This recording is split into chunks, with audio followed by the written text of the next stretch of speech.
All right, all right. Welcome back to another Tenement TV big show today.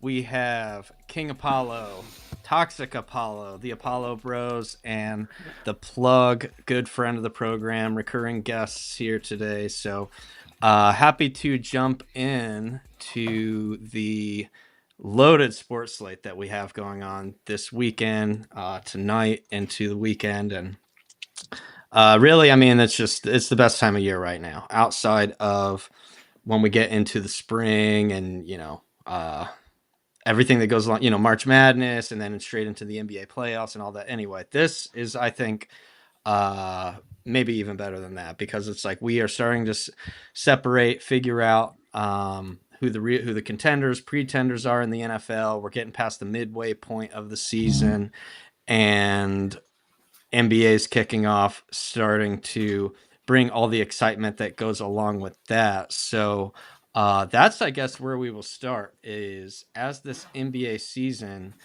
is underway. A lot of teams been in action between last night and tonight. King Apollo, what were your thoughts on what you saw on the NBA board last night? I saw the Magic putting up a dub, and I tried to tell Plug about this, man. I tried to tell him. He told me, he's like, Miami, he had your number. Listen, we got a healthy team this year. We're going in fresh, first game. They took some pieces away. They added a few pieces, and the boys showed up. They did their thing, got up a 20-point lead early in the game. I got that early payout on Bet365. Shout out them for doing early payouts. You get up 20 to pay you out. So I got paid out on that one early. And they did really well. They shot really good. The only thing I would say to take away on that game, in my opinion, was our three-point shooters who are supposed to be three-point shooters, like KCP that we brought, Contavious Caldwell Pope. We brought him for three-point shooting. He went 0 for 5 last night. Also, I think Anthony Black went 0 for 5. So two people that we did get for shooting didn't do as well. So that, I was a little upset about that. But overall, I feel like they played great ball. And they got the job done. And against a rival team, the Miami Heat, our neighbor team, right? And they were the underdog. So it was beautiful for me just being a Magic fan and being a betting man, putting my faith in my team, a healthy squad. And we came out with the victory. So, yeah, and not a great showing that we saw last night from J Butt, otherwise known as Jimmy Butler. But yeah. last night was J Butt, right? Like, because that he did not, after the holdout and all the drama and everything that kind of went along with his contract situation, not the way that you want to start off after kind of raising a little bit of a stink. And Yeah. I don't know. I mean, maybe there's something going on there. I don't know if they're going to maybe try and move him. Just an odd situation. And we've seen this is kind of the way things go with Jimmy, is almost at every stop he's been, he comes in. I mean, nobody's going to dispute how, he's an amazing player, right? Incredibly talented, but sometimes that chip on the shoulder might just get a little too heavy and kind of start to affect the overall attitude. So, Yeah, I agree. I'll I let mean, Plug or Tox, whoever, if you guys have anything that you liked or anything that you saw on with that game or any other games around the NBA last night. Oh, absolutely. I'll let you go first. All right, yeah. So, yeah, last night I liked the Heat. Last night I liked a couple teams that were kind of, under the microscope last night. The Heat was one of them. They just didn't show up, man. Bonchero, bro. I mean, wow. Super impressed with him last night. I was impressed with the whole Magic squad in general last night. So, they got off to a good start. So I was surprised to see that. They look good. Like Apollo said, they're healthy. They might, if Banchero could show up like that, in 60% of the games, this team might be okay. Um, another one I liked last night was the Bucks. I enjoyed that game. I did super well last night, man. The plays that I actually bet came out well. It was a good night, man, to start off the NBA. A really good night. Tonight's card looks just as good. yeah. Yeah, there's some 100%. big matchups that I saw tonight. I mean, the schedule's kind of coming out hot. I mean, outside of Celtics Wiz, which isn't exactly the most compelling matchup on the board, but we have a good old Texas duel between the Spurs Mavs tonight. We have Thunder Nuggets, Wolves Kings. I mean, these are Thunder Nuggets, Wolves Kings. Like these are teams that aren't necessarily like year after year long. Like these are new. This is new money, right? Like these are teams that are like recently new good teams. So it's exciting. It's exciting. There's a lot of parity and young teams in the NBA. Tox, what kind of teams? What is your team that you are like most excited about this year? Oh man. All right. We have constant beef. It doesn't matter what sports it is. We have constant beef. It doesn't matter what league it is. Go ahead. Well, I don't have to say much here. You guys know I'm a heavy Boston fan, so let's go Celtics. Great game they played. What was it, Tuesday night? They scored, was it 132 points? So pretty excited to see them play this year. I think there's a possibility they can go back for it again. Really just depends on how that defense plays. We have a lot of good players on the defense as far as, getting turnovers, and blocks. Blocks are huge on this team, especially with Derek White. Derek White's a beast, and I think he's going to have another great year this year. We did play the Knicks, so I'm not going to sit here and just, go kind of crazy over the first game. It's a long season. Injuries happen. And as long as they continue with this momentum that they have now, Jason Tatum dropped 37 points, 4 rebounds, and 10 assists first game. Jaylen Brown, 23 points, 7 rebounds, 1 assist. So some pretty good stuff there. One game that stood out to me, though, that I was pretty impressed by was the Warriors game. Good to see that they're doing well without Klay Thompson. I was kind of wondering how they would look as far as like identity wise on the court, but I mean they did pretty good. Was it 139 to 104 against the Trailblazers? You had Buddy Hield shooting at 22 points, 5 rebounds, 1 assist. So really good stuff there for the Warriors moving forward. As long as they can keep that momentum up, they'll have a chance moving throughout the season. Not so much looking at any games tonight, but I'll be looking at some lines later, see what I can put on. I mean, besides my game, but we're gonna blow out the Wizards. So Yeah, pretty much. I was looking through the Wizards roster, and I think we may have even mentioned this on the space yesterday. I mean, you want to talk about a team that's signing up for a tough time this year, and definitely a team that will be, likely at the forefront of the Cooper Flag sweepstakes, which I have some thoughts about that. We won't go too deep, but everyone seems to just act like it's a foregone conclusion that this man is like, a sure thing. Like he's just, and I don't know. I mean, I don't know. We just have to see it, but yeah. Tough time for the teams that were bad last year and at the top of the draft because there wasn't a ton of high end talent to be had. And a lot of unknowns. One of those being, the Grizzlies brought in Zack Edey. We saw this man fouled out in 15 minutes last night. So all the people Terrible. that criticized him for having slow footwork and saying that, oh, well, the refs don't officiate him properly in college, and they had a nice little victory lap to start off the season last night. So. However, good to see Ja back. That was also one of the worst draw-ups Zack Edey could have got for his first game in the NBA. I mean, the Jazz might have some of the biggest guys in the NBA on that team going against Zack Edey. I had his points to go under last night because it was going to be a problem. Yep. And sure enough, man, lo and behold, it was a problem. Zack Edey is going to have a lot of trouble in the NBA. This is not college. You are not going to be able to play bully ball. You have guys that are just as big as you now, bro. He has to get adjusted. It's going to take him longer than a year. That's the way I see it. I agree. I feel like Paulo went through the same thing, right? First year Paulo, everybody was sold. I'm like, nah, give me some consistency. Let me see it again. You got to be a little more aggressive. You're not trying to take these guys like LeBron and them. You're being very passive aggressive when it comes to those guys. The second year he stepped it up, started being more aggressive, started taking guys to the hole, right? Started working on things that are equivalent to the NBA level of things instead of the college level of things, because there's a big difference, right?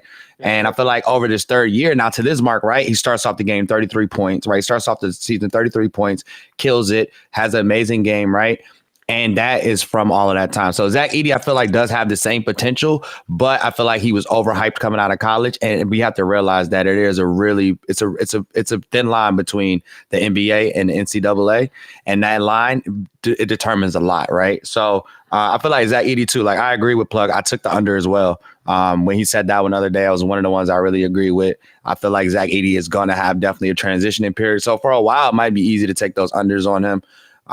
The fouling is a lot different in the NBA.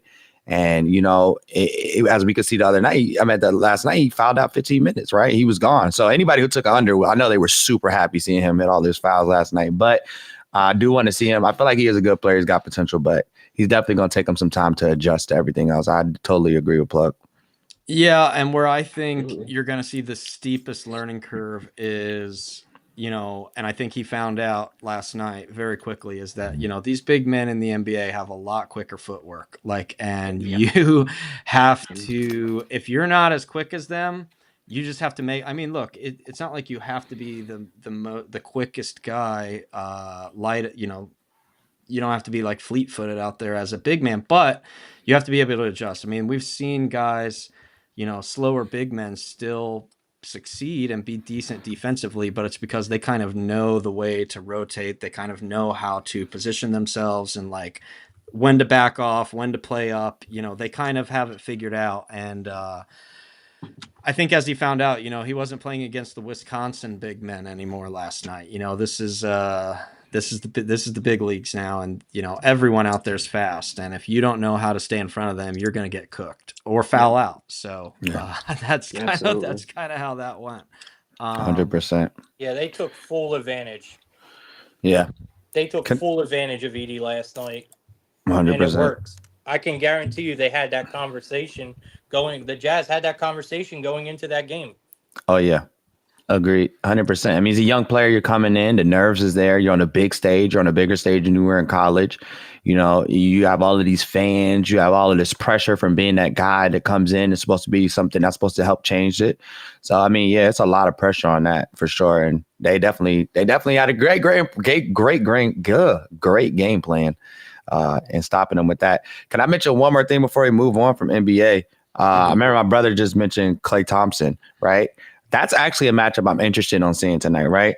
You got the Mavs 100%. Going against the Spurs. You got Victor Wembanyama. He's got a few people over there, right? Mm-hmm. I think Devin Vassal's out for the night. So they're going to be swapping him out. Chris Paul. Yeah, Chris Paul. You got Chris Paul. I mean, one of the dish kings. You're talking about somebody who has like one of he's probably my top 5 passers.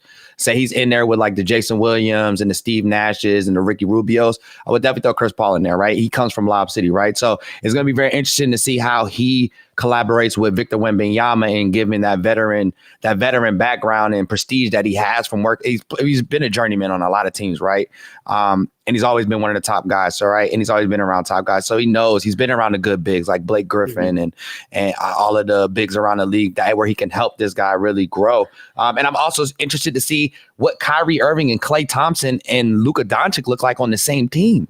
Yeah, this is insanity. Like if we really think about it from a 3-point perspective, that's insanity, right? It's crazy. You have Kyrie, who probably has the deepest bag in the NBA. You got Luka, who's one of the most dominant young guys in the league, and then you add on Klay Thompson, a 3-time champ, 4-time champ, and has all the experience and one of the best shooters in the league, regardless of what you want to say about him and what Golden State were doing, right? I think this matchup is one of the more interesting ones of the night. They do have the Spurs as the underdog. I forgot what it is. I think I took the Spurs plus 7.5. I took the spread. I think this is going to be a close game. It's 9 right now. It's 9 now. Well, look, keep climbing. It's even better.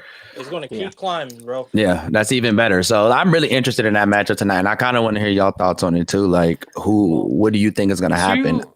Two things that, yeah, I mean, you touched on it, but that'll be, it will be nice to see Wemby actually have a competent point guard and not Jeremy Sochan cosplaying as a point guard, which I don't necessarily hold against him. I just don't really know what Pop was doing out there trying to play Jeremy Sochan at point guard last year, but glad that won't happen anymore. Hopefully we can put that experiment to bed.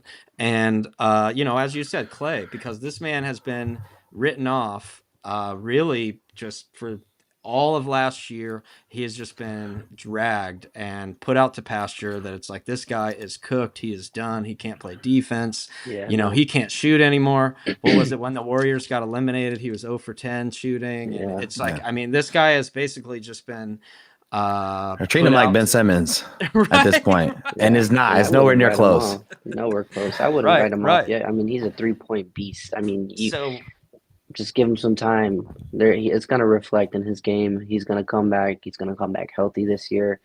So it's new beginnings. I mean, it's nothing but sky's the limit from this point on. You continue playing good ball, moving the ball around a court, and getting those corner threes like we always do. So really excited to see that. Oh yeah. Yeah, absolutely. And then, it's going to be, I'm going to probably be rolling split screen for the late games, just because 100%. It's hard enough. I mean, there's no way to really decide which one of those games that you want to tune in on. So 4 teams that we will more likely than not be hearing from come playoff time: the Thunder and Nuggets, and then the Wolves and Spurs. Wolves obviously shaking up their roster a little bit, shipping Cat out to New York. Yeah. Bringing in Julius Randle. Dante. Didn't look great last night. Didn't look great to kind of kick things off, but they are favored tonight. Short favorite, -1 at Sacramento. Sacramento, kind of a little bit of an upstart team. They were exciting. People liked what they gave last year. What do we think? I don't know. Do we think that they're taking a step forward this year? Is Sacramento kind of going to take that next step beyond just kind of being a fringe, fun, spunky playoff team, or is that just kind of where you think that they're at, Plug? Yeah, I mean, 100%. There's no question that the Kings have definitely improved from last They've season. added DeMar DeRozan. That's a big improvement. So yeah, there's no doubt the Kings have improved from last season. This line is a bit tricky. I think the Timberwolves are actually going to be extremely good this season. I think they are definitely contenders in the West again. And we are not going to get them at a price like this much this year. I think this team is going to be good, throughout the year.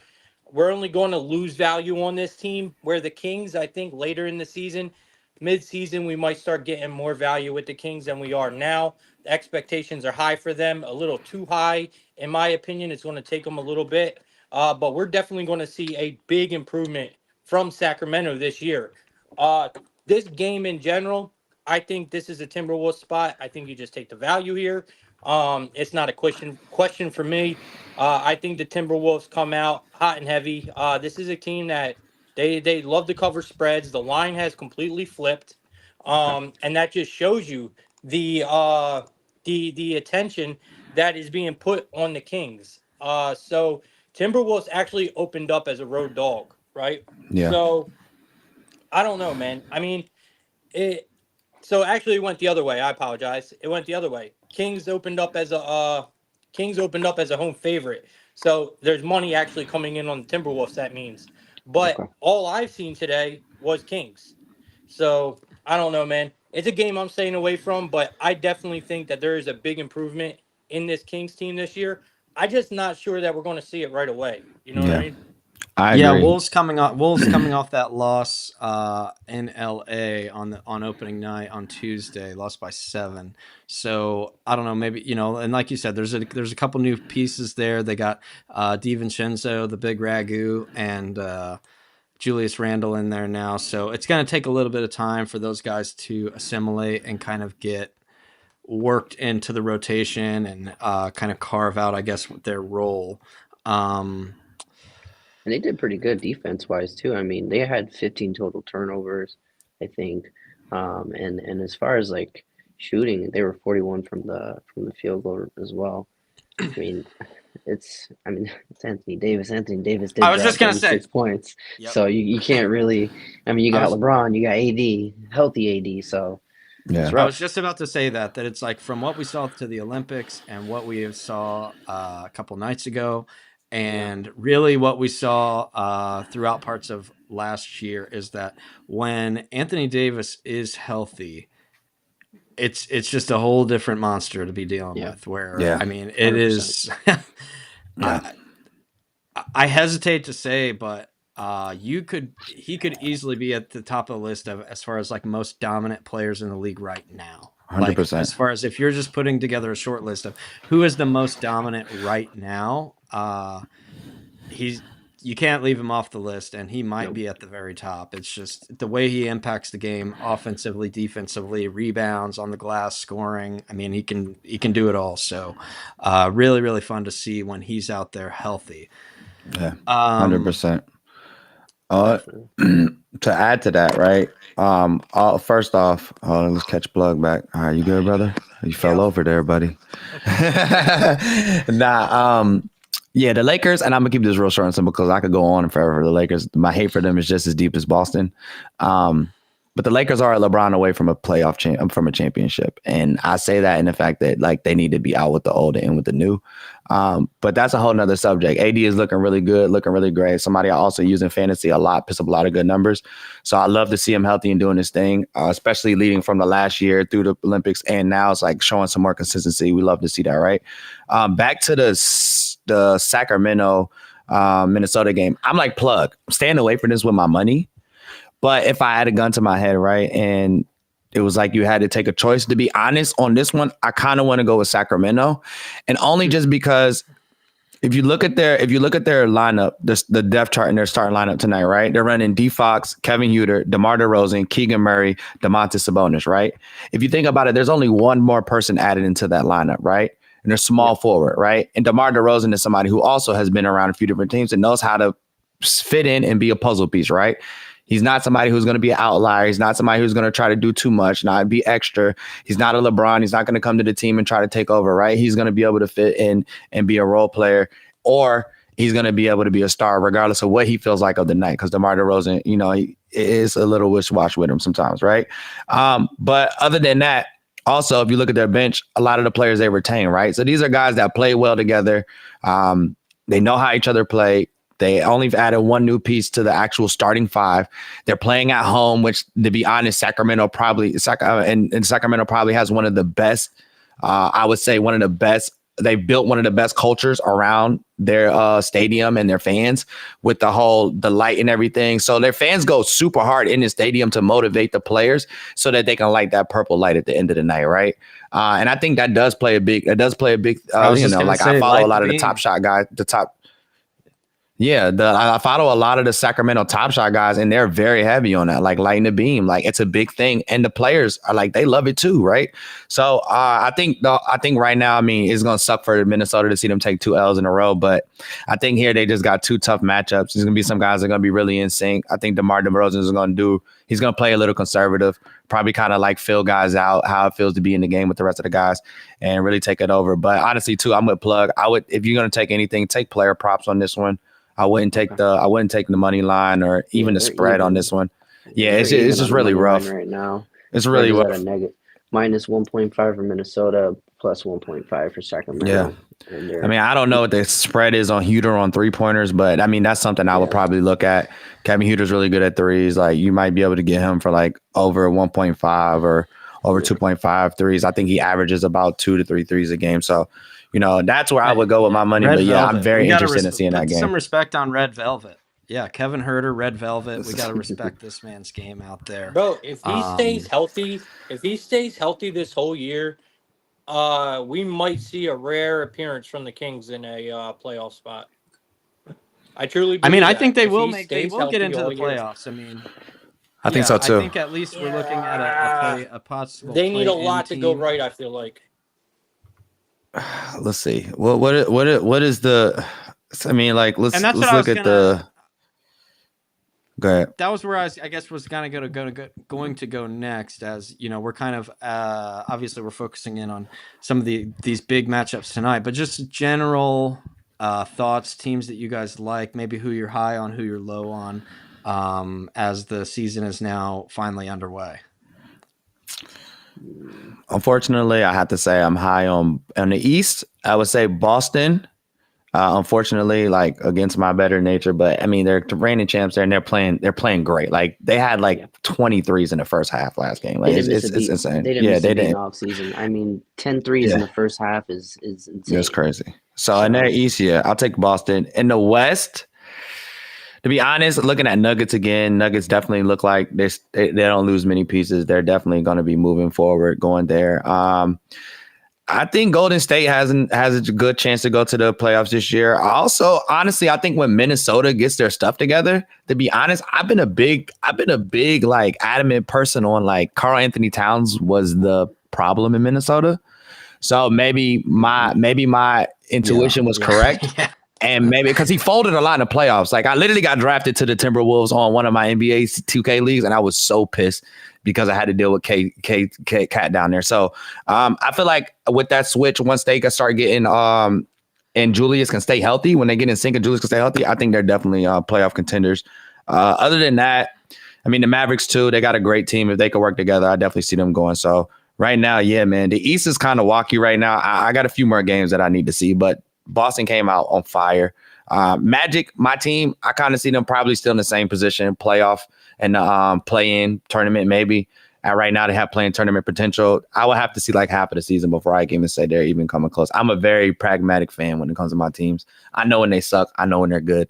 And I live it at that. So, yeah, that's my picks for who I think has the best chance as of now, right? As of the first game in the books, who looks really good. Those are my picks. Yeah, I'm all over OKC this year. I love the Thunder. I'm a big Thunder guy. I have been for the last 4 years, ever since I started doing this. The change that we've seen in this team from when I first started with the Thunder to now is pretty incredible. Because now everybody talks about the Thunder. Everybody knows the Thunder. The Thunder are actually getting respected in these games now. I mean, look at tonight's games. They are heading into Denver as a 2-point underdog. Yeah. Are you kidding me? Like, I'm telling y'all, 2 years ago, Thunder would have been a 14-point underdog here, bro. So I don't like it when it comes to betting because OKC has been the most profitable team in any sport when it comes to bettors. This team, they cover for you, man. They make you money. They're always undervalued. Now they're not starting to be. Now they are a real threat, man, in the NBA. This team is a real threat for the title.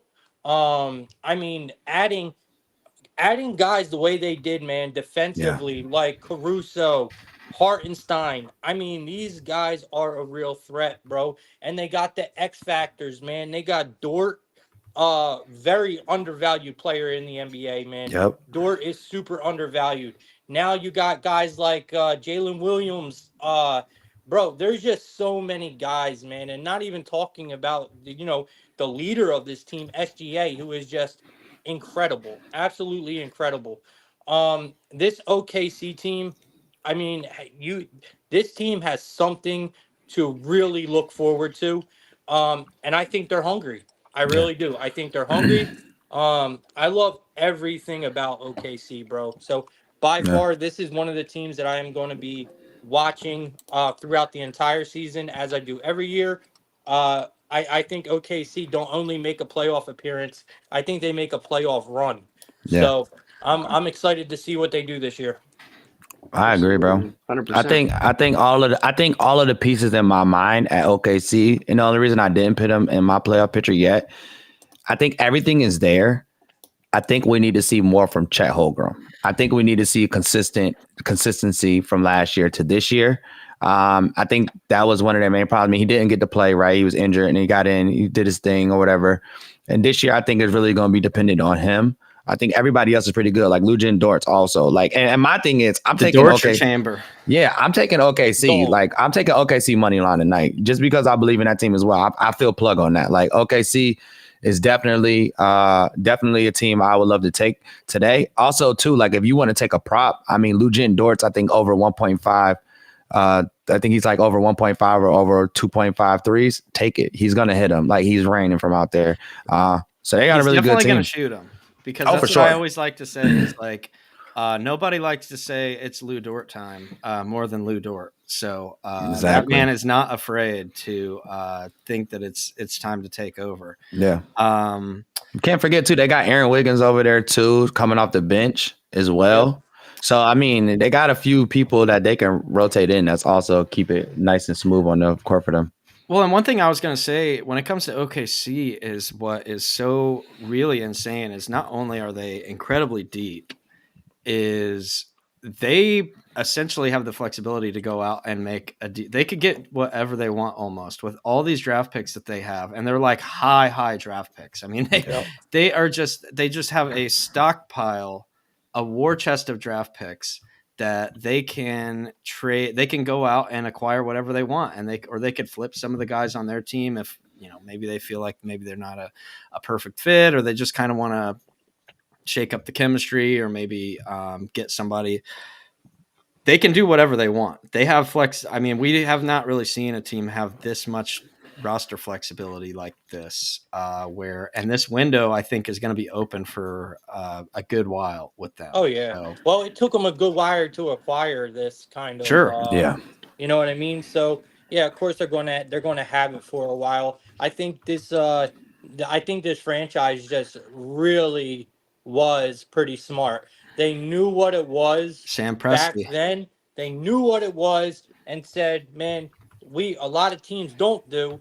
We are looking towards the future to make this franchise great. Yeah. And they have executed everything perfectly so far.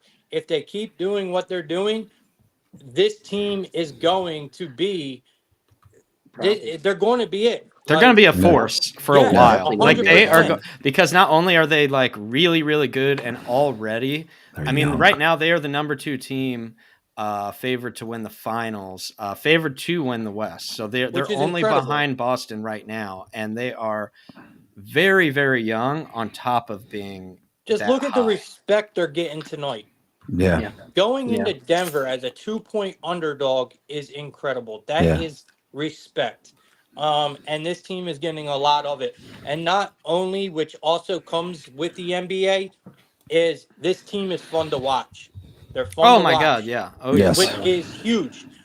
Because then you're getting on the good side of, when we're talking about the actual NBA, now you're on the NBA's actual really good side when you are getting views. Yeah. And this team is super incredible to watch. Same with Boston. Incredible to watch. They are mirroring teams like you said. They're right behind Boston. Like they are getting traits.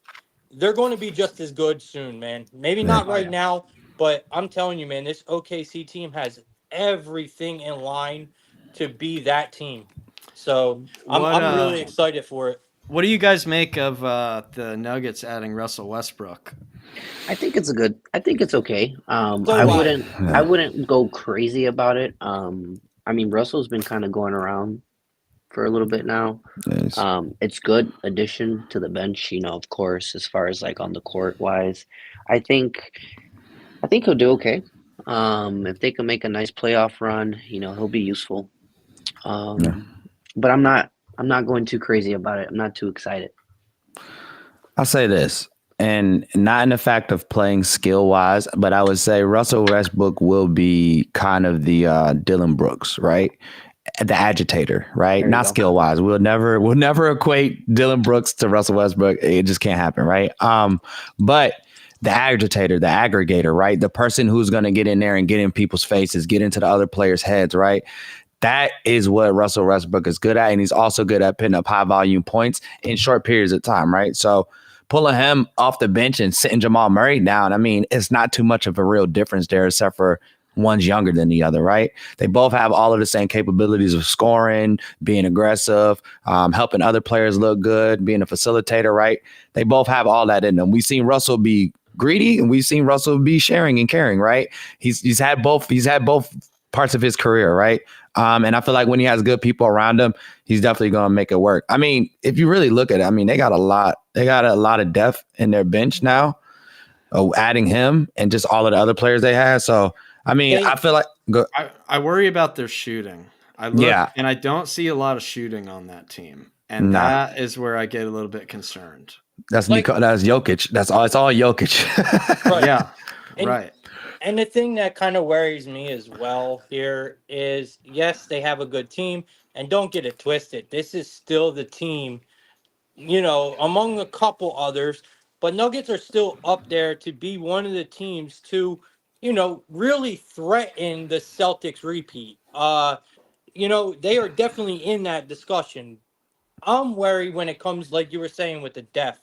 Yes, the depth is going to go a long way if Michael Porter Jr. stays healthy. Yep. Then they will be, I think, okay. That's the big question. Because after that, I don't know. Jamal Murray, Joker, now Westbrook, which we really don't know. Westbrook has a chance to make a big difference in this team. Is he going to execute that? I don't know, man. I'm not a huge Westbrook guy. I think he's very wishy-washy. I've never really cared much for him as a player, and that's more of a biased look than anything. He's a great basketball player. I just feel like he's too. I just don't know. I can't get a read on him. You know, all the other guys are great, but like I said, when it comes to depth, I feel like a consistent season with Michael Porter Jr. is going to go a long way for the Nuggets, and I think that's going to be key. Because then they have so many more options with Porter Jr. being healthy out there. Yeah, 100%. Yeah, I definitely agree. Russell is not consistent. Like I said, he's been up and down over the years. He gets greedy sometimes. Sometimes he wants to play. I think he's got to come in on that Vince Carter mentality towards the end of his career. It was like, where do I fit in with you guys, and how do I help you guys, right? And I feel like he's got to have a mentality. I also agree with the injuries. They're actually one of the only teams right now that is completely healthy, which is a good sign and start for them. We have to see if they can end that way, right? And that's really a lot of the times it's on the player just taking care of their body, right? And sometimes that doesn't work too. LeBron spends the most on his body, and to be honest, he's hurt more than a mug. You know what I mean? So it's like it just definitely depends on that. But also, they're definitely in championship contention as well from the start of the season. I mean, with adding Russell Westbrook, they didn't really lose much to add him, right? So I just feel like it increased their stock. Yeah, and I guess ultimately they don't need a lot from Russ. I mean, he's kind of just the guy to kind of orchestrate that second unit. Obviously he's always been known as a little bit more of a ball dominant guy. I heard some joking where it's like, I think in their opener, or in some of their preseason games as well, it's like he was kind of setting some of the first screens that he's ever set in his career, where it's like, he was kind of learning that this is something that you can actually do. You can actually do this in the NBA. Yeah. Don't tell James Harden. I think it's if you got drafted to OKC kind of thing. I think that's what it is. We got to check Kevin Durant's pick and rolls, man, and see how good his is to see. Maybe it might, Kevin Ollie was their mentor. I might have to talk to him, the old UConn coach. He was their mentor, man. Maybe he taught him not to pick. It's like, just score. Yeah, for sure. And then, the matchups still keep rolling. I mean, as we go into tomorrow, we got Pacers-Knicks in a playoff rematch, Suns-Lakers. So really, really good games all around. Yeah. Always a good game when you got LeBron and KD on the opposite side, man. Yeah, that's right.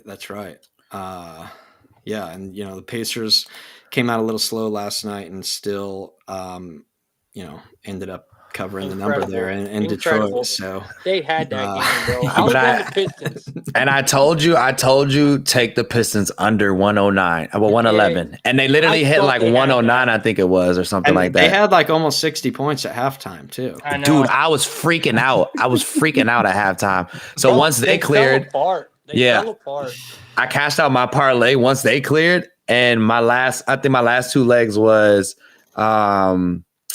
was Norman Powell to stay under 2 assists, and it was Portland to stay under 111.5 or 109.5, right? They scored like 30 points in the first quarter. Norman Powell had 1 assist in the beginning of the first half. Like in the first quarter, he had like in 3 minutes in, he had 1 assist, and they're offering me like a 60 cash out on $5. Max payout 547. I'm like, I'm just gonna take the 60. And literally, as soon as I took the 60, Norman Powell got the second assist. So I was like, all right, cool. But I had round robins going, so I was chilling. Cunningham for a double. I couldn't believe he didn't get that. Yeah, that's tough. Yeah, It was it's tough. plus 190. And I thought for sure he was going to grab that. I'm gonna say this. I'm gonna say this with no disrespect to my boy Zack, but I look at majority of the Midwest teams in NBA as poverty teams. That's what me and my friends call them. They're just poor. They don't have enough money. They're not great markets, and they just suffer from that. Like a lot of the times, they suffer from not having the big markets like a Miami or a New York or LA, where they can bring in the big players, right? They kind of suffer there. And to be honest, over the last few years, they've been all kind of depending on the draft and getting guys out of the draft. Detroit's been very heavy on the draft and stuff like that. So I knew that game was going to be real low scoring, but to be honest, I wanted Detroit to win, but that's why I just took the under on their points, because Indiana, for some reason, knows how to get a win. They don't make it look pretty. It's always scary for the fans, but they know how to get a win. And I just knew over that, out of the battle of the poverty, that Indiana was going to come out on top over Detroit. You know what I mean?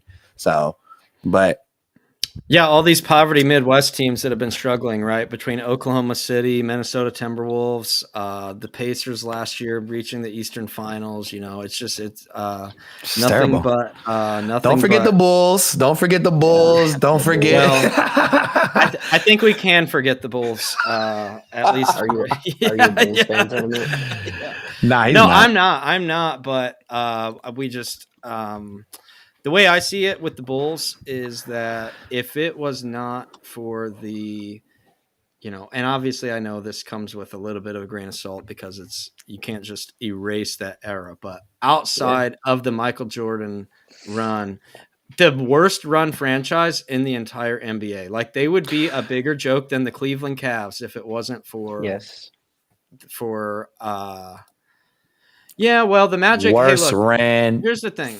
Here's the thing about the Magic is the Magic are a good drafter. They're like a farm system for the big clubs, right? So it's like, hey, they develop their young guys and ship them off. Starting with Shaq, starting with Dwight Howard, So I guess we need to start figuring out where Paolo's going to end up.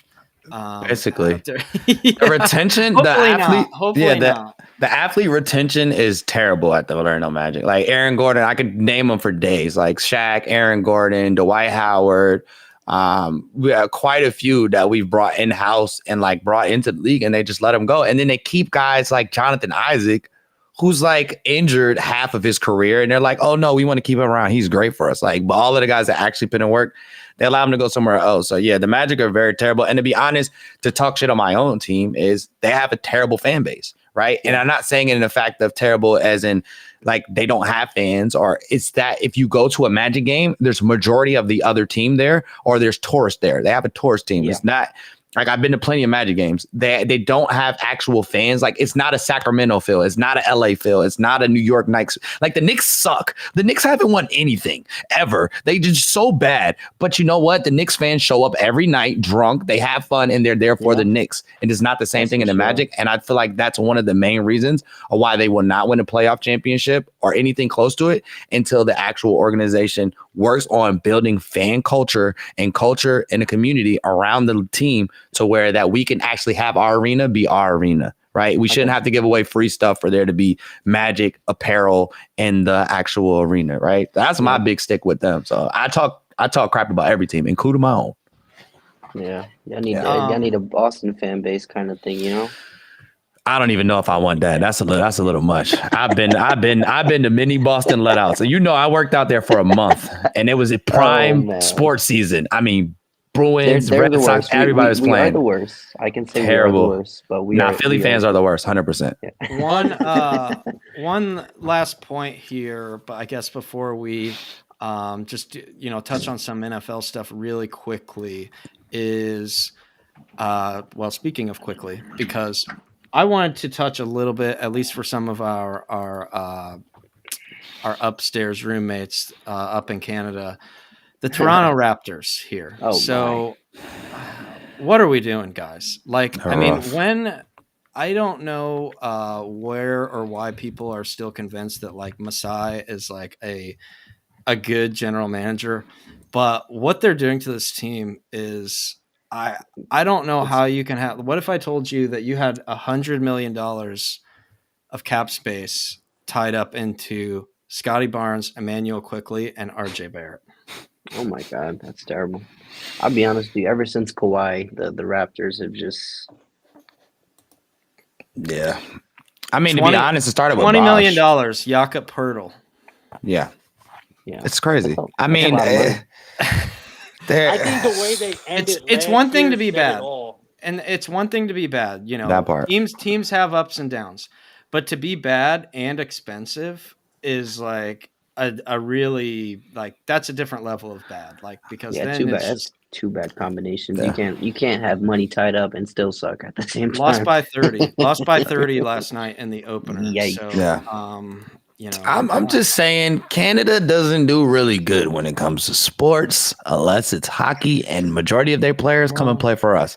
So I'm just saying Toronto might need to take a Vancouver move and find a U.S. state to come to because it might help out. Because I don't know, man. I feel like that's why Vancouver came to Memphis, right? Like it's not the best market or they just don't have smart enough the general managers or owners up there in Canada that know what they're doing, dude. It's just not. It's just neither one of those.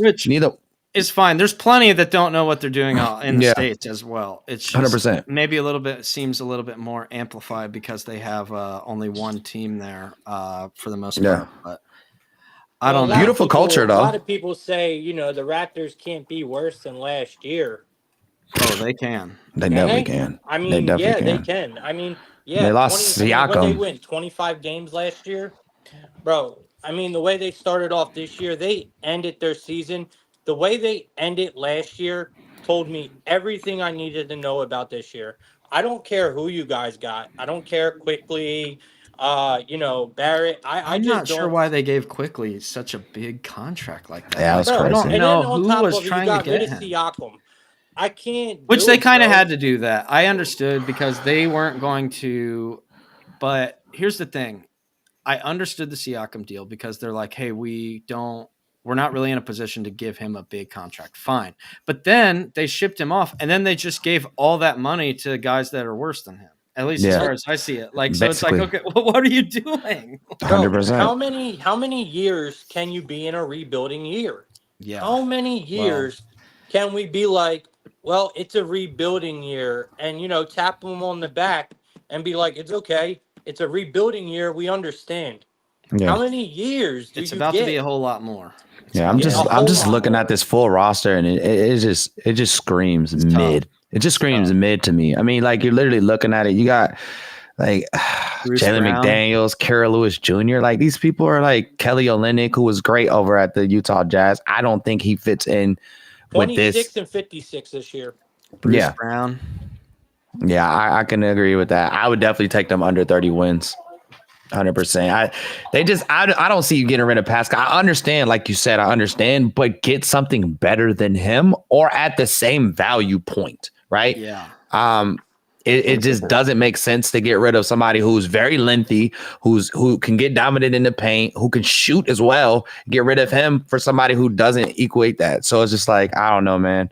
I definitely like when I seen Siakam go, I was like, that's bad for you guys, to be honest. That was like when Bosh left, in my opinion. The Bosh was a little more dominant, a little more involved, but yeah, I don't.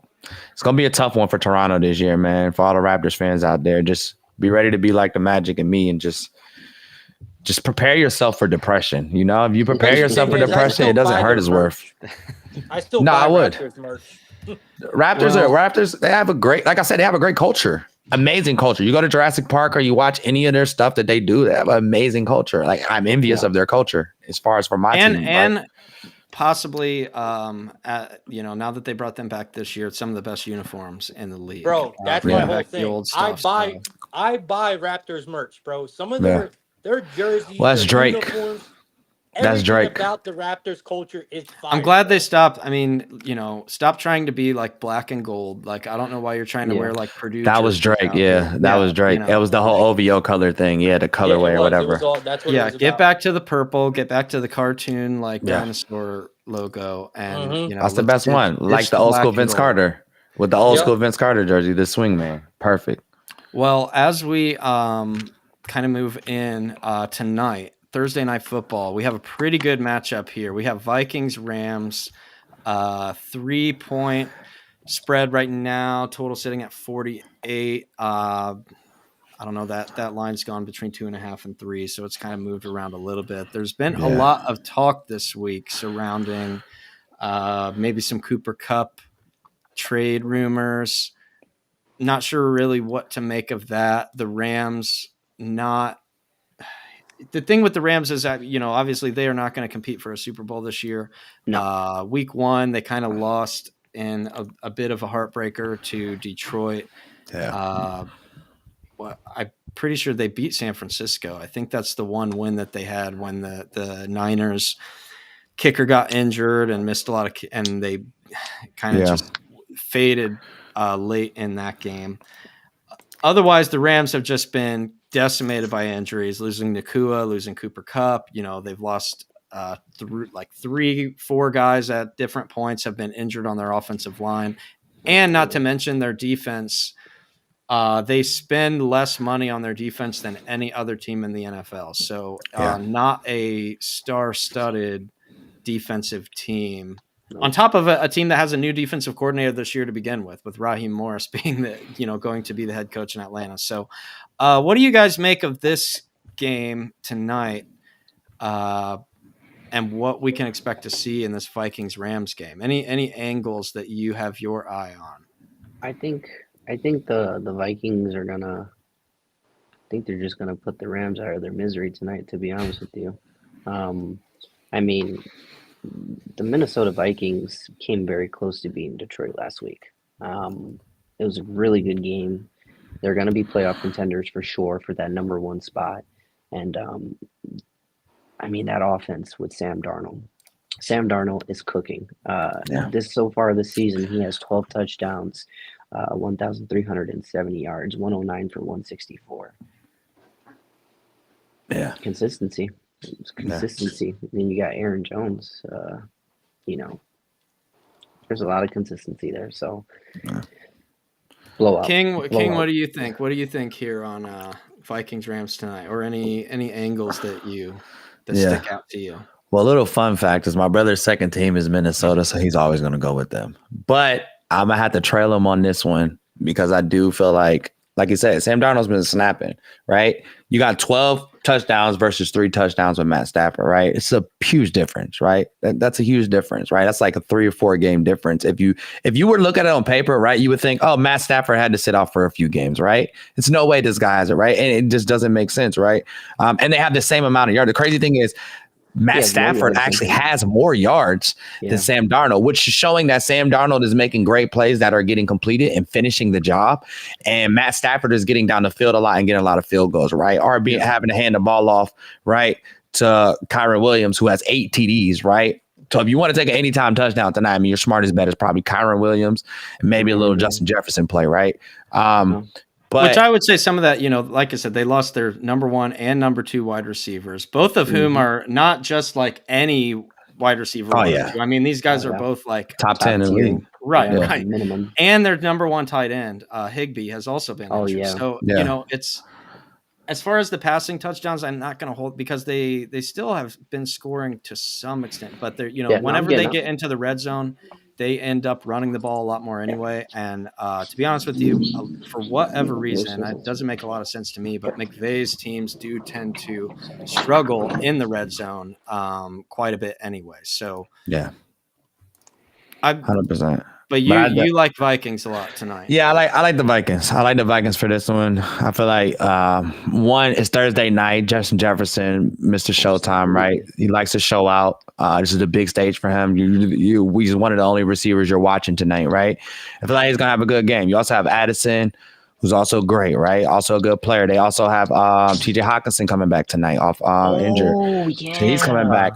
So Hawkinson's He's going back tonight? yeah, he is is cleared back on the tonight. 24th. Yeah, so he clears the 24th. Yeah, Hawkinson would be return day October 24th. So you got Hawkinson coming in tonight, right? Muse is still out. Actually, Muse is on IR. He's supposed to return today as well. So you got two of their tight ends coming back in. So going to be a great rotation of tight ends. They give it a lot of different looks, a lot of different plays in there. And I just feel like they just have the better. They just right now, like you said, Los Angeles is beat up, right? They're losing. I don't know if Puka's coming back tonight. I think he might be coming back tonight. Puka Nacua. He's indefinite. I mean, he's kind of just out indefinitely. He's a 50-50, isn't he, tonight? Cooper Kupp It says IR. Cooper Kupp, I think, is back. Is going to be back. Yeah. But So I think we'll get one half of the wide receiver duo that makes Los Angeles great. So I mean, they do have that, right, and that does help a lot. But I mean, it's hard going against all this firepower in Minnesota, right? Yeah. Minnesota is definitely a playoff team, right? There's no question on that right now. Yeah, they're definitely a playoff team. They're fighting for that number one spot right now. I mean, well, let me tell you where I'm going here, because I actually already have bet the Rams. I took them at plus 3.5 when this opened up. We're down in some shops down to 2.5 now. So a little bit of market agreement here. And here's what I like is that Cooper Kupp, with him coming back, obviously that's Matt Stafford's guy, right? This whole offense, whenever he's healthy, this offense runs through him. It's almost to a certain extent, he is like, I don't know if this is going to make sense. He's like a passing game version of the running game because they throw short passes to him and they get him out just kind of on these little bubble screens and maybe like quick slants. And it's almost like they utilize him almost like a running back with these quick passes. Just get the ball to him and let him eat up little chunks. He's constantly just getting the ball falling forward, taking up little chunks, 6, 7, 8, 10 yards at a time. And not only that, if they are serious about trading him, they are going to be feeding this man nonstop tonight. If you guys remember week 1 when he was healthy, he had 21 targets. He saw 21 targets, which is just an insane amount for one guy. So I think him being back, not only that, the Vikings blitz a lot. They, with Flores is one of the most aggressive blitzing defensive coordinators in the league. They're going to blitz a lot. Matt Stafford, over the course of his career, one of the best quarterbacks in the NFL against the blitz. And so having Cooper Kupp back, that's his outlet. That's his like quick guy to go to whenever he's under pressure. There's pressure coming in. He knows he can just kind of dump it off to Cooper Kupp. Those guys are generally on the same page. I don't think it's going to take much for them to kind of find their rhythm again, assuming he is healthy. And not only that, the Vikings they struggle against the run. And what do the Rams like to do a lot? Run the ball. I mean, Sean McVay likes to pound the rock. So I think it's going to be a heavy Kyron Williams, Cooper Kupp game. And I think and not only that, there's a lot of familiarity. Kevin O'Connor, the Vikings head coach, came out of the Sean McVay coaching tree. He was the OC. He was the OC with the Rams. So I think there's a lot of things that tend to favor the Rams on top of the Vikings losing that spot. Maybe a little bit of a hangover here on a short week. Maybe this is, the market's kind of high on the Vikings. I mean, obviously, look, they've been impressive. I'm not going to discount anything they've done, but this is maybe a team that's not super talented and is definitely beat up from an injury standpoint in the Rams, but they have one of the best coaches in the NFL. And in a short week, coaching can make that much more of a difference when you have those few extra days to prepare. So that's where I am taking here. I'm siding with the Rams. I would look at maybe some Cooper Kupp prop totals here because, like I said, if he's healthy, if they're trying to trade him, then they're going to showcase him and be like, "Hey, look, this guy is healthy and he's back." Drop like 150. Right. Or if they're down, right, in the fourth quarter, who are you tossing it down the field to, right? You're tossing it to Cooper Kupp. You're not running the ball, right? So definitely. And I was looking at it right here, plus 8 to record eight or more receptions on Bet 365 is a plus 140. You talking about 20? You're talking about 20 attempts. Cooper Kupp's not dropping 13 balls, right? It's not happening. It has to be extensive defense. So definitely, I agree with you. I would take some Cooper Kupp props tonight. His over under is 6.5 over here. The under is plus, the over is negative money, right? So you know even where the sports books are looking at stuff, right? They're thinking he's going to go over, right? And I think if you were go for 7, I mean, you might as well just go for 1 extra, right, and get the plus 140 over the negative 140, right? So I definitely would see that. I want to hear what Plug's got to say because I think I will I think say, he's as cooking of up 1 over there. hour ago, you guys were. It says 1 hour ago, Puka Nacua is expected to be active tonight, whether it's in Yep. a limited role or not. The Rams are intending on putting him out there, so this could be a team that kind of has their weapons back on offense. And like, let's be honest, these guys that, like I said, yeah, Matt Stafford maybe not throwing for a lot of touchdowns. Who's supposed to be catching them? I mean, they've had Jordan Whittington and Demarcus Robinson, and like just guys that are like end of the bench wide receivers have been. They're featured number 1 and number 2 guys on the outside. So getting one of the receivers back is big. Getting both of them back really changes what we would see here from this offense. So Plug, what do you think? All right, so just strictly through a betting perspective, let's say let's just say all I know is what I've seen from both teams so far this season, watching as a fan, and then coming on as a bettor and placing my bets. When I sign on and look at my book, I see the Rams as a small underdog, and I see that I am getting the Minnesota Vikings, right? The 5-1 Minnesota Vikings at a less than a field goal here against a 1-4 Rams team, or what are they? Yeah. What are they? 2-5. Yeah. What are they? 2 and 2 and 4. 2 and 4. 2-4, right? So first of all, the line opened up at a 3.5, right? I seen it at a 3.5 on some books. The line is still moving in favor of the Rams, knowing damn well I don't care what anyone tells me. The public is on the Vikings tonight. You ain't gonna tell me different. I mean, the line, just looking through a betting perspective, this is Rams all day. Rams probably win this game outright, it looks like. Tenement really touched on a lot of things to back up why we are seeing the line like this. Everything fits into a classic spot for the Rams here. Public is probably going to get smashed on the Vikings tonight because people are going to be hammering the Vikings money line. So It's going we're to be one taking of the Rams most money line popular tonight. plays. Huh? You're taking money line on the Rams. Yeah, money. I'm not. I'm Okay. gonna keep. I'm not. I'm not taking the spread. I'm taking the money line because it's either going to be the Vikings are going to beat them by 2 touchdowns, or Okay. it's going to be the Rams win outright. Yeah. That's the way I see this game. I like that. Yeah, I do think that the one thing that and the line movement was really got me on the Rams because we know the Vikings are the better team, hands down. Oh, They sure. are the better team. But again, you can't mistake this line. You gotta read the lines when it comes to betting, and this line is course. telling a big story. Tenement filled in the pieces already.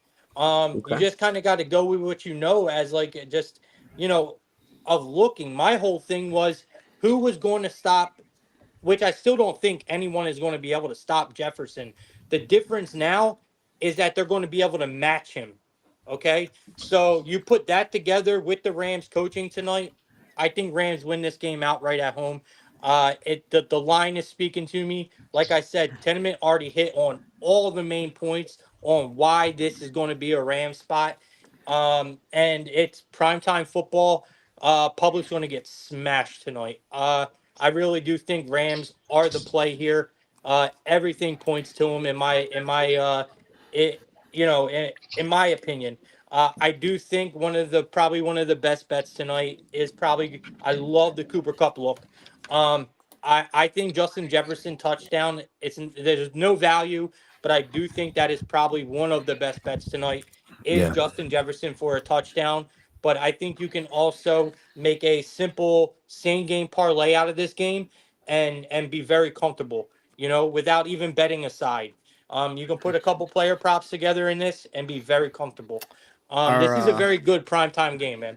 It is. Yeah. This is a really good matchup, and we've had some stinkers on Thursday night. Yes. I don't think this is one of them, despite what the records may show, and especially if the Rams get their full complement of guys back. I mean, our friends at Fantasy Football Forecast, they like to ladder up the Cooper Cup receptions. Do not hate that at all. Yeah, I don't either.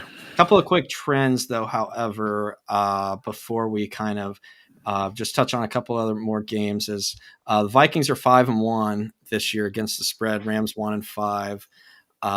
Vikings are 10-2 in their past 12 road games against the spread. And NFC North teams, which, that doesn't always include the Vikings, but they are 17-4 against every team not in their division. So just kind of speaking to some of the strength that we're seeing that's against the spread. So speaking of some of this, the strength that we're seeing from that NFC North, which I know last week it was one of the talking points that we had, asking, is there a possibility that we get 3 teams from the NFC North into the playoffs? I think we were kind of working out the math. I don't think that they technically can get 4, but road favorite 17-8 against the spread in Thursday night games since 2020. But I don't know that even though a lot of those trends do not necessarily apply to this matchup tonight. They're just kind of relevant to what's going on. But I don't know. I'm holding to it. I like the Rams. I think they will show up. I think McVay is going to have them ready, and it'll be a little bit of the teacher maybe schooling the pupil a little bit. You think it's possible we see another Rams, defensive special teams touchdown? Can they go for 3 in a row? I mean, I was thinking about it, man. I don't think it is, but I didn't think they were going to go 2 in a row. I mean, they got it at a 500 tonight for a defense special teams touchdown. We know they did it in the last 2 games. It's been quite a turning point for this team.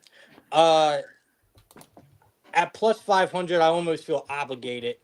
I feel like they're going to be looking for it. Their defense is on fire. They're loving it, and it's been a turning point in at least one of the games.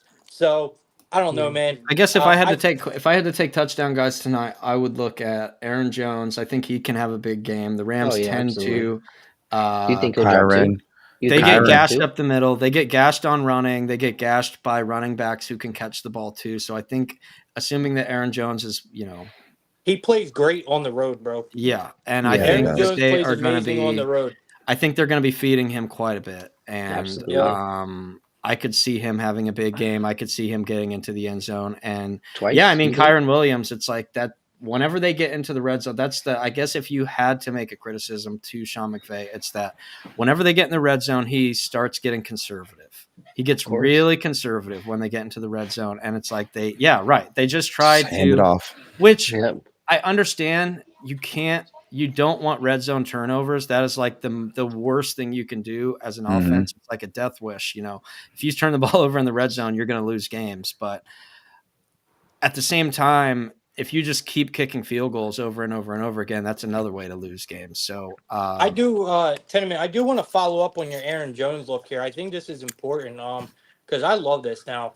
So, you're talking about Aaron Jones. They're going to feed him the ball.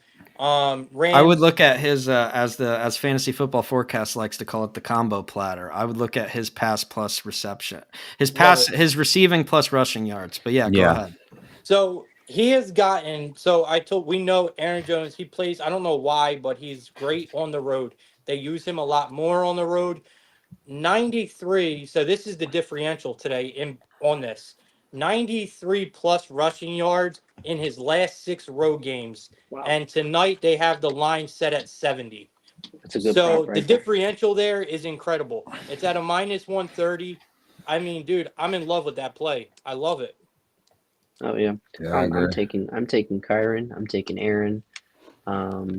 Well, you guys got me convinced on the Rams money line tonight. Yeah, I do. Like, I'm literally cooking a parlay right now because of these two degens. I was gonna say we went from we heard all the strong Vikings perspective. But I love value. We heard a lot of Vikings. You guys put the pieces together, and you kind of open that door for me, man. I don't know. I'm gonna have to make 2 separate money lines. I mean, listen, right now, based off what we all just talked about, right? And this is just me and my DJ mind, like thinking of value and trying to get value, right? I like this play. Cooper Kupp, 8+ receptions. money line Rams. Okay. Now, if you parlay that with, I would say if you want to go anytime touchdown, I would do Kyron Williams. He's just the best bet out of all of them. I think, yeah, Kyron's the best bet out of all of them. I think he has like a touchdown almost every game, up to date, right? And then with something else, I mean, that right there, just Cooper Kupp receptions, A+, money line Rams is a plus 425. Those are beautiful. That's already beautiful value right there. And I feel like, if you wanted to go for the safest thing, I mean, that right there, you add you a little a parlay piece in there to help you out on the, just pop it up to maybe 500, 625 for yourself. It actually looks really good when you look at it from a value perspective. And just saying like this game could be in the air, saying that he does have Cooper Kupp back.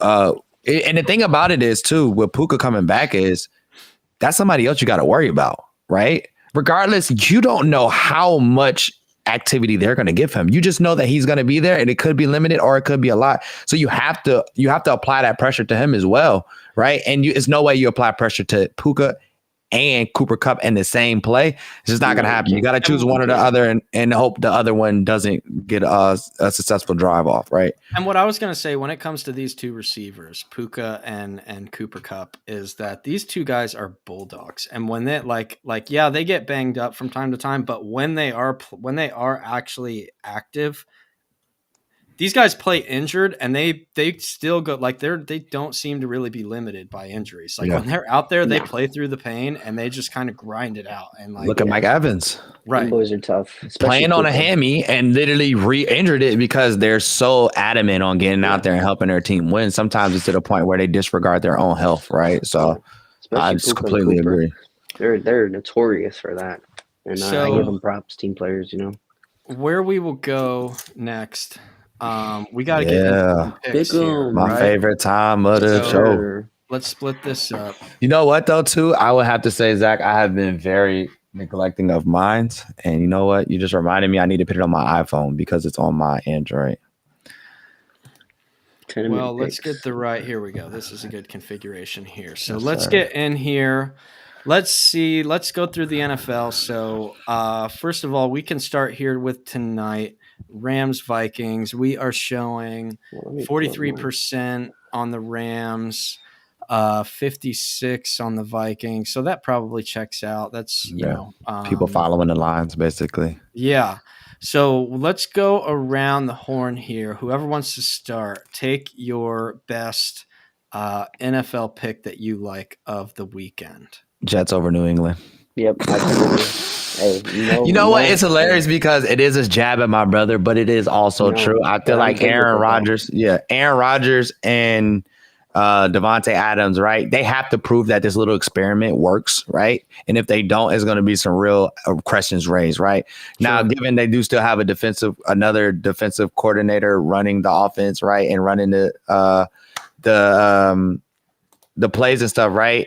I think Aaron has to take over as that guy. And I think 100%. If they lose to the Patriots, then it's a huge problem, right? Yeah. And it's not nothing against the Patriots as a whole as a franchise. It's just this season and the last few seasons, they just haven't been able to get it together, right? They're coming off of a dynasty, and it's rough to come back off a dynasty. Like, it's hard. Once you start losing those players, it's tough to rebuild that, right? And you're always looking for it's kind of like addicts, right? Yeah. They get that first high, and then that's a dynasty, right? And then you lose that, and you're chasing that the entire time. So to be honest, I think the Jets here are definitely going to take the win over New England. Not putting New England out of it because they do have like a lot of spurts of I see potential in them of being an actual good team and possibly even making a wild card spot, right? But I feel like the Jets have a lot to prove because they played so badly. They have arguably the most veteran and most experienced and one of the best, like probably top 3 quarterbacks in the league when you look at overall lifetime achievements, right? You have to do something here, right? You have to make a statement here. So I feel like, and it's a divisional game, right? So I feel like division and conference. So I feel like the Jets are going to show up. That's my pick of the week. Definitely. No real jab at my brother, but no jab at all. I think, honestly, they'll win by 20, if not more. I'm going to be honest with you. To be realistic here, we are not in a good state of mind. Our team is slowly losing its identity. The Jets aren't really either. So you could maybe take that a little bit. And, sometimes divisional games can be a little bit more cagey, a little bit tighter with teams kind of just having that familiarity. So King, you like the Jets. Plug, what do you like? Yeah, it's a very tough And I'll card. tell you what, there's also NBA. So if you like something in the NBA, we can go there too. I mean, well, I'm taking the Celtics off the board. Yeah. That's Yeah. just, I mean, that's just a group easy pick. That's Yeah, okay, everybody's see? free play of the week is just go ahead and slam the Celtics there. That's the So. free square. Celtics are a square for money line. It's hilarious. Yeah, they're the center of the bingo card Yeah. right now. I mean, can we so. do the Ravens too? I mean, Ravens are pretty much over the Browns, right? You say that. I do have a Browns plus 9.5 ticket. So You're Well, I insane, mean, the brother. outright. You think the Browns are going outright? which is different. I know this is a little bit different here, but it's just I don't know, man. I'm with you. Trust me, I take very degenerate plays for the value all the time, right? And look, we're right now. I mean, hell, in the app we got 53% on the Browns right now. So Holy Jameis, shit. hey, famous Jameis stepping up. I mean, listen, you go from one guy with 30 million SA cases to another one who likes to steal crab legs out of Publix. So I don't know how much worse it gets, bro. Like, they literally have gone from one bad guy to the next bad guy. So we'll see. Maybe it's free crab legs after the win. Who knows? Well, yeah. I mean, Jameis is a little more chaotic good. He's like a good spirit, I feel like. Whereas, Yeah, 100%. I didn't know he did have some weird stuff going on at Florida State, but that's well behind him. He's been a good citizen. I'm just jabbing at them just for they kind of make bad decisions. I mean, they don't pick the best role models for quarterbacks is what I'm getting at, right? If you look at it from their history and backgrounds, but yeah. Give me I think that the vibes are back to being at least not like horrible, because the vibes could not have been any worse than they were with Deshaun, with the whole team, everything about it. Yeah. At least getting that behind them and in the rearview mirror and just like, all right, we are done with this. Like, we don't need to worry about it anymore. We don't need to worry about Jimmy Haslam trying to like force him to play. Like, it's just I feel like that alone is worth not only that, Nick Chubb, we saw him come back last week, get in the end zone. He's going to be kind of probably ramped up a little bit more this week. So I don't know. I'm not going to say they're going to win. The Ravens obviously probably look like the best team in the NFL right now. Maybe two, if no lower than 2 or 3. So I don't know. That's where I like on the Browns, but yeah, go ahead, Plug. Yeah, What do you got? I'm gonna give one that's kind of not obvious here. I wanted to try to give like at least an underdog that I think has a possibility, and I think that's going to be the Cardinals for me over the Dolphins. With Tua back. Yeah, I think it's going to be a very public play. The line still stays low, with only a field goal. It's going to be a very popular play with Tua back. And to be fair, I don't know if this offense look like they're talented with Tua back. They might be, but it's still going to be iffy. They have very, very questionable coaching. We see it all the time. This Cardinals team has a very capable quarterback. I think they're going to be okay. I think this line is ridiculous. This is still a team in Miami that is 1-5 against the spread. And now you're going to just put them in as a favorite? No, sir. Give me the Cards. Yeah. I like that. I don't know. I can't say I agree with that. Just because if I'm going to play the devil's advocate here, I will say this is a very, very different team with Tua out there. Like, yes, it's maybe a big ask to expect him to just kind of come out. And the only reason is I'm not as low on the Cardinals, but like they're coming on a short week for one. Playing the Chargers, like that team is just a pain in the ass to go against because they just kind of punch you in the mouth. They just keep trying to pound. I don't know. To me, I mean, I respect your side there. I think maybe 3 in the hook. That's probably good enough to get me to the Cardinals there. But yeah, I don't know, man. That's a weird game of two teams that I don't know what they are yet. Yeah, it's very tough to see. I see value on the Cardinals here. That's where, the and main like thing. now that I'm thinking about it more, I kind of like the value a little bit more because I feel like the Cardinals are kind of just dismissed a little bit. Right. Yeah. Kyler Murray's not a bad quarterback. No, right? He's no, just been having at bad all. games. And it's like, Marvin Harrison Jr., it's either he does nothing or gets 3 touchdowns. Like those are the two outcomes that we see. So maybe this is the big 3 touchdown game for him. I don't know if they're going to have Jalen Ramsey shading him or just kind of staying to his one side of the field, but we will see what happens there. I was going to say Lions. That feels a little easy. I cannot see them losing to Tennessee. Neither I'm can gonna, yeah. that was going to be my pick, but it was just too Yeah. We can't take it. We can't just give out layups here. Give Man, what do you guys think? All right, quick thought here. What do you guys think with what do you think we'll see out of Bryce Young coming back to start this week against Denver? 0. I see Bo Nix having a great game. Really? I see Bo Nix having a good game against Carolina. I'm in Carolina. I live in Carolina. The hype and the normal, like I tell you, the Cam Newton era was amazing out here. That great hype. Now the people are the Carolina Panthers are damn near Giants fans now. The way they feel about stuff. Yeah. So I just don't feel like it's there for them, and I just feel like Denver's got a nice young team. They're just moving forward.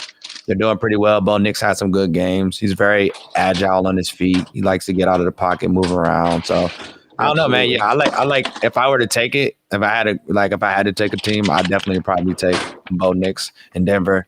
To be honest, too, somebody made me feel a lot better. Like a lot more adamant about them when we played them in Madden. We were playing 3v3s the other day. Yeah. They cooked us with Denver. I was like, Denver might actually have a good team here. Yeah. But yeah, I like Denver on that one. I tell you what, I guess I guess I can take the Chargers here. This Saints team, I think this team stinks. I think a lot of people were fooled. Their hype is over. The train has crashed. The plane has I don't crashed. even care if when Derek Carr comes back, that team stinks. Everybody was fooled to thinking that they were like good after that Dallas game when they just boat raced Dallas on the road, and I think that was week 1. They just smoked the Cowboys.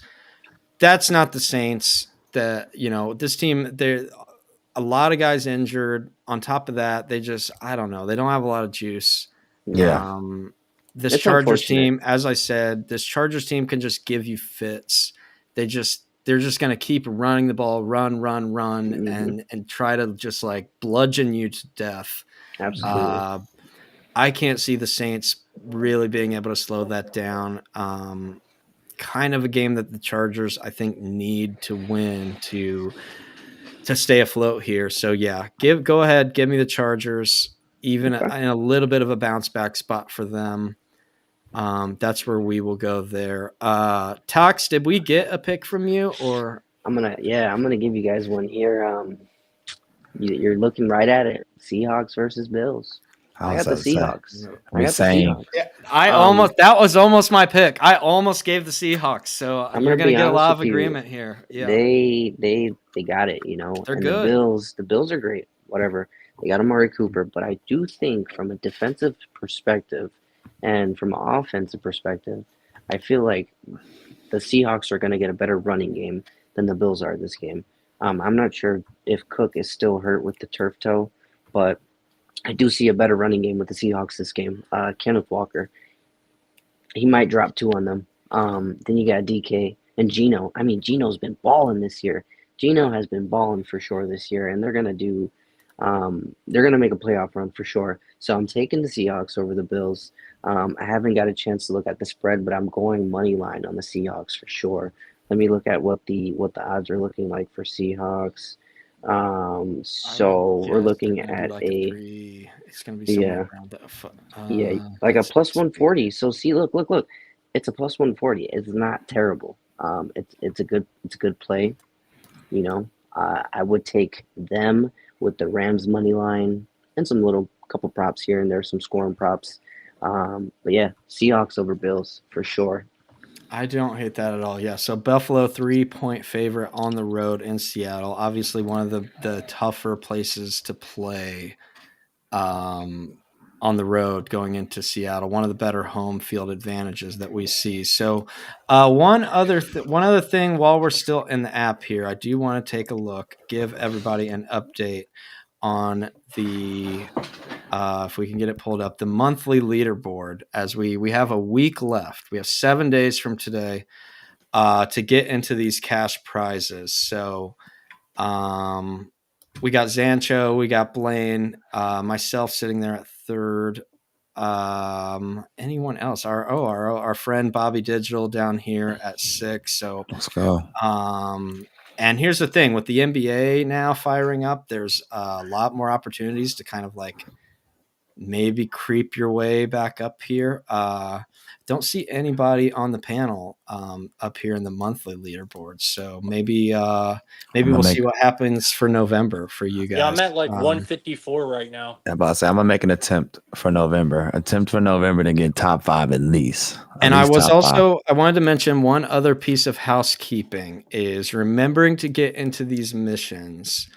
Go into these missions right here. This is where you can just kind of pick up some extra points, right? So every day you can go in here, just log in, you get points just for logging in and going in here to these missions, right? So down here, get in here, follow, right? This survey down here, right now, this is worth 100 points. So if you want to make a little bit of a jump there, get in here, get this survey, just fill out the survey, follow the link. Fill out the survey for us. That is worth 100 points right now. So definitely give that a look. Little bit of bonus points there that we can get. So quick. No, I'm not going to wrap yet. Because I want to get around, show some love to the room. So King Apollo, he's got his page here, Warriors Voice. This is linked into his YouTube channel. Also, I know you guys do some stuff. Hopefully, maybe you'll get some NBA live streams going. I know you were doing some stuff with playback and the DJs. So definitely need to get you in there too. Yeah, we would definitely do it. Absolutely. We were going to do the game the other night, but I think we're going to take this week, kind of see who's what. Do it, and then next week we'll get into doing like 2 or 3 games a week. So yeah, I appreciate that and all the love that does come over. Thank you, Ten. Yeah, no, we got to.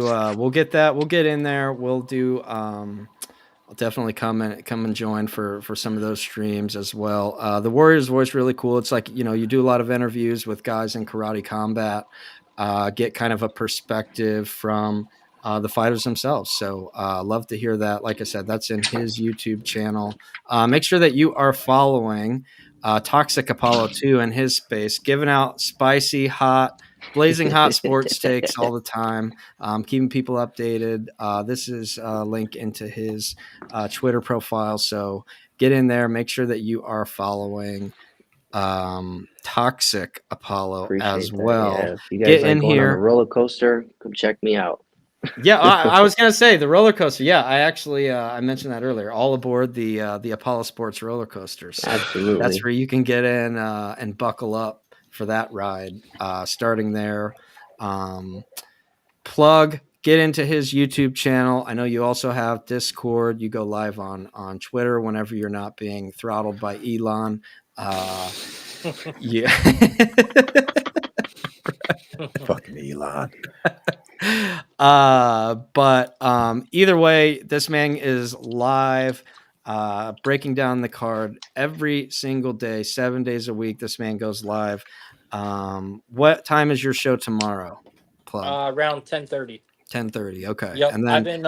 It was starting at 11. I moved it back a little because I'm going up against Barstool. I'm going up against. I think DraftKings runs a space. I'm going up against some Book It Sports. I'm going up against some serious spaces at the time I do it. So I kind of thought maybe if I push it back earlier, because averaging 100 people are cool and all, but what if I wasn't going head to head with those spaces? You know what I mean? or them shows. What could I Yeah. do?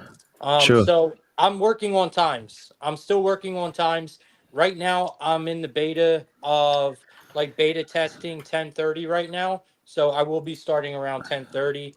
Next month, I will probably push it back to 9:30. Well, and the good news is, even if you maybe can't be there live, you're doing it at 10:30, and like most on weekdays, for the vast majority of games really aren't starting until the evening. So even if maybe you can't get there live, get in there, check out the YouTube, and you can watch it maybe at 5 o'clock. You get off Yep. work, you could throw on his YouTube at 5 o'clock, Definitely. figure out what the picks of the night are, or at least break down each one of the games that you're going to be looking at that night before 7 p.m. Eastern, and before things kind of get fired up and get cracking. So yeah, make sure that you are checking out everybody up here doing quite a bit as far as content. These guys are always part of all of our spaces that we do 3 times a week. So I believe tomorrow we're doing 8 Yeah. p.m. Eastern. Yeah. So that's kind of our look into the peering into the weekend, kind of final look at things before weekend at a glance, I guess, before we kind of dive into college football Saturday, NFL Sunday, and it's just off to the races there. So does anybody else, I know, King, maybe you had something else you wanted to share. Yeah, we got a huge UFC card coming up this weekend. Huge UFC card. You got UFC 308. So I just want to give a couple of my money line picks that I feel like are great picks for anybody betting on them this weekend. If you don't know, UFC 308 will be in Abu Dhabi on Saturday. Saturday during the day too. It's Abu Dhabi card during the day. But main card, Max Holloway versus Ilia Topuria, which, to be honest, is probably one of the best striking matches we're going to see on a high level as far as champions against champions, because you got the BMF champ versus Ilia Topuria, who's a current featherweight champ who took the belt from Volkanovski, right? Money line, right? If I'm going down and I'll go on my way up, right? And this is strictly the main card, right? So you don't have to watch prelims or anything like that. One fight I'm going to skip is the Dan Ige Leon Murphy fight. It's the second fight on the main card. I actually know Dan Ige personally. He fights at Extreme Couture, which my homie Keith Berry, shout out KO Kid. They're friends, and it's crazy that 303, the UFC 303, the last UFC I went to, he was the guy who took the fight on like 4 hours notice. So I was staying at my homie's Keith's house, and he came home. And he was like, yo, one of my boys just took a fight at 303. And I'm like, what? And it was Dan Ige. So I'm going to stay away from that one just because Dan Ige is a little over the place. So starting, taking Shara Magomedov over Arman Petrosyan. I think that's how you say his last name. Russian versus Armenian. When it comes down to Abu Dhabi cards, if their last name ends in a V, 90% of the time, take them. I'm just telling you. If it's an OV or EV, it doesn't matter. Take those guys. They're going to win. Shara is undefeated at Abu Dhabi cards. He's actually undefeated. He has one loss. No, Shara's undefeated. Yeah, Amagomed has one loss. Shara's undefeated, and he's undefeated on Abu Dhabi cards. He mainly only fights Abu Dhabi cards, and he is a beast. He's taking people on short notice. He's taking people on full fight camps, and he's got the job done. So I'm taking Shara the bullet, money line, straight up. If you want to take him by something else, you could take him by submission or knockout. He's capable of both. The next fight I would take Magomed Ankalaev versus Alexander Rakic. Hold this. Give me 2 seconds before you go too much further, because I am going to have you actually help me out here. Oh, let's do it. Honestly, that's what I was trying to tell you. Let's go to the UFC picks. Yeah, because I'm going to go ahead and just fire my picks in here. All right, so scroll down. Let's skip the prelims. Scroll down some. Yeah, so all right, I see a V. I'm going there. I mean, yeah. You could take a V. Even on the prelims, you could take a V, bro. Straight up. Let's go down to a little bit down. Ferrero, You're going to start at the guy that just got slammed a couple, like it got Bruno Ferreira. No. That is Renan. That's the one who fought. You're thinking of the one that fought. Gosh, why is it not coming to my head right now? Francis Ngannou, who also trains at Extreme Couture. Start at Shara Magomedov, right after the Leon Murphy Dan Ige fight. Okay, keep going. Boom, right there. Okay, started from there. The main card up. So I'm taking OV. You already know Shara Bullet. He's been scorching every fight he's had at Abu Dhabi. It's not even been close at all. So Definitely gonna be a winner of that one. Skipping to Dan Ige, Leon Murphy, but I mean, if you want to take a dog, Dan Ige is a dog. Took a fight on 4 hours notice and damn near won the fight. So if you're looking for a dog pick, Dan Ige is definitely a dog. Same thing here, Magomed Ankalaev versus Alexander Rakic. To be honest, the only person I feel like that can beat Alex Pereira right now, and it's not in striking, it's just simply because he's an amazing wrestler and can strike, is Magomed Ankalaev. That is the person that everybody wants Alex Pereira to fight. Alexander Rakic has been beaten by multiple people in light heavyweight and also just got beat by Yuri Prohaska, who got beat twice by Alex Pereira. So if I'm thinking of Magomed Ankalaev going against Alex Pereira, we're just not seeing Rakic get this one. Rakic is basically a placeholder in order for Magomed to get another victory in order to get to Alex Pereira. So this is a layup for him. Take a Magomed. Next fight, very tough fight. And to be honest, I love Bobby Knuckles with all my heart. He won me $1,700 last time I was in Vegas. Won an amazing 6-leg parlay where he capped it off with a knockout. And I love him to death. But to be honest, like I said, you can't go against a V. And last name that ends with a V in Abu Dhabi. And Khamzat Chimaev is honestly him and I can't think of this other guy's name right now. Khamzat Chimaev, and this is the only thing. I can't think of his name right now, dude. He's the other Islam Makhachev, right? Those are Khabib 2.0s. These are Khabib's proteges. These are the ones that Khabib wants to get the championship belts. These are the ones that he believes in and he puts most of his time to, right? On the other end, you got Robert Whittaker, who is an amazing fighter. He's taken a few losses. Those losses have been to great people. He's been a journeyman. He's been in the UFC for a while, but Khamzat is on the come up. He's fighting in Abu Dhabi. All his family, all his friends are going to be there. I don't see him losing this one. And the only reason Khamzat Chimaev loses this fight is if he doesn't show up. That's been his only problem. He's had 3 or 4 fights booked that he just gets sick right before the fight. So I would take Khamzat, but I would also wait because he might not even be able to show up. He's been a day before the fights, 2-3 days before the fights. He hasn't showed up. So definitely. But if so, I'm gonna take Khamzat. I think Robert does have the striking ability, but Chimaev and that Dagestani wrestling is different. Once those guys get you in that lock, man, it's pretty much over at that point. We've seen it happen plenty of times. Now, for the main event, this is a tough one. I'm gonna tell you guys right now, this setup behind me will be ruined if Ilya Tapora knocks out Max Holloway, okay? I love Max Holloway with every bone in my body. He's been in the UFC since he was 18 years old, and he's definitely been killing it. And he's took some L's, but if you look at his L's, it's to like Volkanovski, like it's to champions. There's a Hall of Famer losses, right? Ilya Tapora, in my opinion, has not fought in anybody of that caliber except for Volkanovski. We're talking about Max Holloway, who's coming off one of the greatest knockouts in UFC history. I was there. That thing replays in my mind almost every day, bro. It was an amazing knockout, and it was just beautiful boxing technique. You went body up to the hook at right in the chin, perfect spot, and drops him with 1 second left, right? That's Max Holloway, right? A dog who was winning the fight and told him to come stand in the front. And the reason I'm going to take Max Holloway on this is one, because he's a dog, one, because he has experience, but also because I think emotionally Ilya's involved and Max isn't. Ilya's like, I'm going to point to the beginning of the fight. And Max is like, that's something I gave to Justin as a gesture to see if he could actually pull through and win the fight. It's not something I'm doing at the beginning of the fight. So Ilya's coming in. He has imposter syndrome for thinking he's Conor McGregor. He's doing all of the stuff Conor McGregor does. He's got all of these theatrics. He's got all of these people behind him. They're puffing his head up. And you know what? I think Max Holloway is the one to deflate him. So I'm going Max Holloway all the way on this one. I would honestly, if I could bet the house, I'd bet the house on him. Knockout, just being real. And I didn't even look out knockout or decision. I think this fight goes knockout either way. Okay. If Ilya does get it, you're talking. I mean, to be honest with you, Ilya is the best striker in that division, 100%, hands down. Max has a bigger bag, in my opinion, and has more experience, and has been in those situations where you only learn from them if you're in them, right? We're talking about a guy that's been in since 18. A lot of people try to say he's washed now or he's old. No, he's not. The guy's just been around since he could fight in the UFC. He's been there since he was 18 years old. So you've seen him grow up. So you feel like he's old, but he's really not. A lot of these guys come in at 35. A lot of these will come in at 32, 31, 28, 29. This guy came in at 18. He's still in his prime. If you really think about it, he's literally hitting it now. So in that case, you know what I'm saying? I just feel like the more experience, he's not the better striker, but the better all-around fighter. And I feel like he wins that. Breaking news. TJ Hawkinson is not playing tonight. Oh, that's bad for my parlay. Cancel. Remove that leg.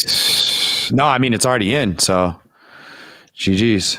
It'll Well, get actually, voided. no, it's Well, not. No, then it's that's not. fine. If he doesn't take a snap, then it gets It'll get voided. voided. Yeah. No, actually, I'm good. I did not take Hawkinson. Okay, good. I took Christian Rosenbaum, whatever, however you say his name. All right, cool. We're good though. But yeah, those are my picks for UFC.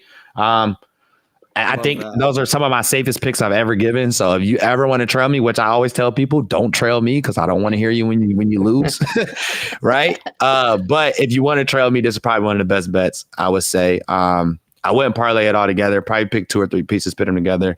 You know, Or if just I throw your picks in the app too, because then it's it's no risk and only upside. So you get points even just for making picks, whether you win or lose, but you get more picks, obviously, or more points for winning, and 100 points, like I said, for that survey. So here we go. The way to get cranked up on the leaderboard, get in with King Apollo and his what he said are the locks of the century here that he has on this UFC card, right? So guaranteed not to lose. Anything. Well, the Max Holloway one is the only one. Max Holloway, it's a part fight is a pick 'em, and it's just that they're both amazing fighters. It's a pick 'em, but the rest of them I feel like is definitely locked in. The good news is you see his Twitter handle there, so if any of those lose, you know where to fire off the feedback. Hey, just contact me. I'll give you his number. Changing my number now. Anything else? Is anybody else around the room? I mean, we've been going on for a while. I appreciate you guys giving us your time, joining in. A lot of good conversation all around. Anything else that you guys like or have for us? Well, I can say this one thing. You were shouting out Plug's Discord the other day. Plug I'm in their Discord a lot. I take a lot of their free picks. They have some really good free picks. Also has MMA pickers over there who's fucking amazing. He works with Plug. He works with me. He works with Will Sports. He's one of the best pickers. Yo, last week, Plug? Where he hit like 9 out of he had like 7 out of 9.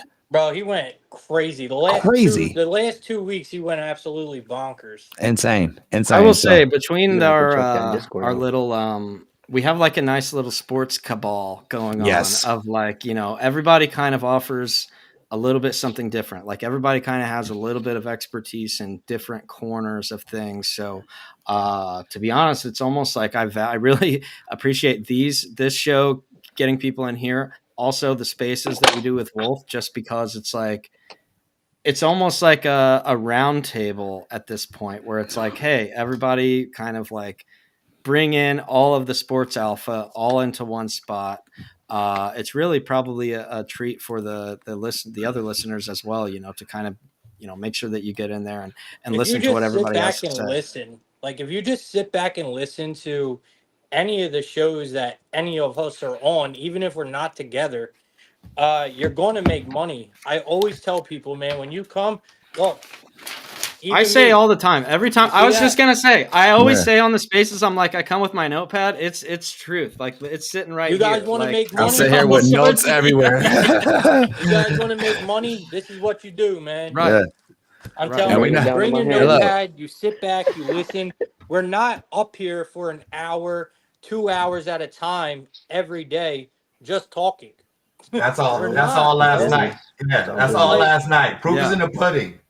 Yeah, like that's all last night. You know what I mean, bro? Like we really do this. Yeah, like it's even yesterday on Wolf's show. If you guys just listen, I gave out one of my VIP plays for free yesterday, and it was amazing, and it hit. Easiest play, man. And it's like if you just sit back, listen, you write down what we talk about, and if you listen, and the best part is, since we do this all the time, if you listen to us enough, you become familiar with our tone of voice. You become familiar with when we talk about a game more than others. You guys can feel when we are more serious about a play and run with that. There's so much more to this betting than what people think, man.